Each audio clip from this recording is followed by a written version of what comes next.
সন্ত্রাসী এবং দর্শন এই সমস্ত কর্মকাণ্ড হবে না। সুতরাং আমাদের বিরুদ্ধে ভাইরা, আমাদের বিরুদ্ধে যাই বলুক, আমরা আপনাদের সন্তান, এই এলাকার সন্তান। আমাদেরকে আজকে সর্বস্তরের জনগণ মূল্যায়ন করার সুযোগ আছে। ইতিমধ্যে আমার ছোট ভাই বলে গিয়েছে, আমাদের কোনো কর্মকাণ্ডের সাথে আমাদের কোনো সম্পৃক্ততা নাই।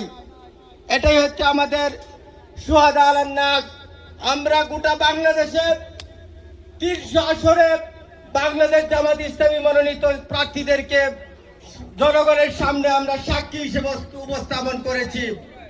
তারা আপনাদের সামনে সাক্ষী।